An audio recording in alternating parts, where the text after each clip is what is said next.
Assalamualaikum warahmatullahi wabarakatuh.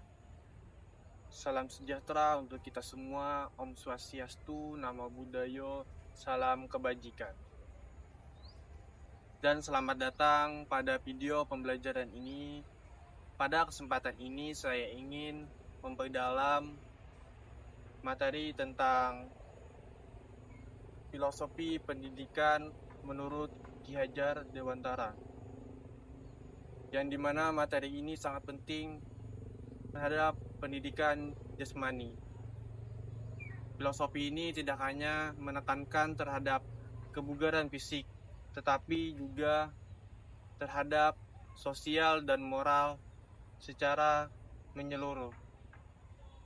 Sebelumnya, perkenalkan, nama saya Muhammad Ripaldi dengan NIM 2412122100040 dari Prodi Pendidikan Jasmani, Fakultas Keguruan dan Ilmu Pendidikan, Universitas Lambung Mangkurat. Ngarso Sung Tulodo di depan menjadi teladan, ing madya bangun karso, di tengah memberi motivasi dan tuturi handayani, dorong anak-anak itu untuk belajar. Semboyan tadi adalah merupakan semboyan dari Bapak Ki Hajar Dewantara. Sebagai Bapak Pendidikan Nasional Indonesia, Bapak Ki Hajar Dewantara telah memberikan kontribusi yang sangat besar terhadap perkembangan pendidikan di tanah air. Mari kita simak perjalanan hidup dan pemikiran beliau. Bapak Ki Hajar Dewantara lahir dengan nama Raden Mas Wardi Suryaningrat pada 2 Mei 1889 di Yogyakarta. Ki Hajar Dewantara dikenal karena keberaniannya mengkritik pemerintahan kolonial Belanda. Tulisan beliau yang terkenal ialah "Andai aku seorang Belanda", membuatnya diasingkan ke Belanda. Setelah kembali ke Indonesia pada 3 Juli 1922, ia mendirikan lembaga pendidikan Taman Siswa di Yogyakarta.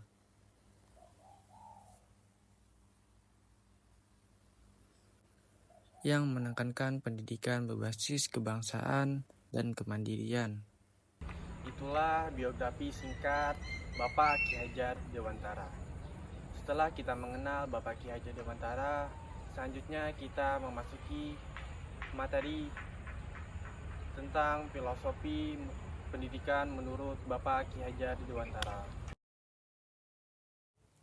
Dalam konteks pendidikan jasmani, semboyan tadi sangat relevan, terutama ketika kita membahas peran pendidik dalam mendukung siswa untuk mencapai potensi terbaik mereka, baik dari aspek fisik maupun mental.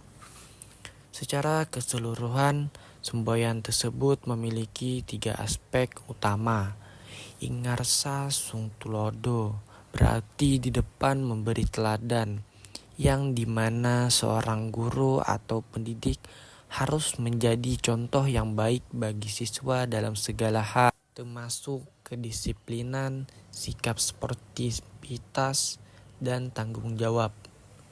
Ing madya mangun karsa berarti di tengah membangun semangat, yang menunjukkan bahwa seorang pendidik harus mampu membangkitkan motivasi dan semangat peserta didiknya dalam menjalani setiap proses belajar, terutama dalam pendidikan jasmani, di mana motivasi untuk aktif bergerak sangat diperlukan. Namun, yang akan kita bahas secara mendalam adalah bagian ketiga, yaitu tuturi handayani, yang berarti di belakang memberikan dorongan. Dalam pendidikan jasmani, filosofi ini sangat krusial, karena pendidikan berperan sebagai pemandu yang tidak hanya mengawasi dari kejauhan, tetapi juga memberikan dukungan yang berkesinambungan agar siswa terus berkembang. Filosofi ini mengajarkan bahwa pendidik harus memberi siswa kebebasan untuk mengeksplorasi potensi mereka, namun tetapi memberikan bimbingan dan dorongan dari belakang. Dalam praktik pendidikan jasmani, Tuturi Handayani bisa diimplementasikan melalui pendekatan yang memberikan ruang bagi siswa untuk aktif berpartisipasi dan mandiri dalam aktivitas fisik, namun tetap dengan arahan yang tepat dari pendidik. Misalnya, ketika seorang siswa belajar teknik baru dalam olahraga, pendidik tidak perlu selalu berada di depan untuk memberi instruksi, tetapi cukup memberikan dukungan moral, motivasi, serta koreksi yang diperlukan di belakang. Hal ini akan membuat siswa merasa lebih percaya diri dan mampu mengambil tanggung jawab atas perkembangan diri mereka. Dan lebih dari memberikan keterampilan fisik, pendidikan jasmani juga mencerminkan pentingnya pengembangan karakter. Dan inilah inti dari Tuturi Handayani. Pendidik yang mendorong dari belakang membantu siswa untuk mengembangkan kedisiplin diri, tanggung jawab, dan kemampuan bekerja sama dalam tim.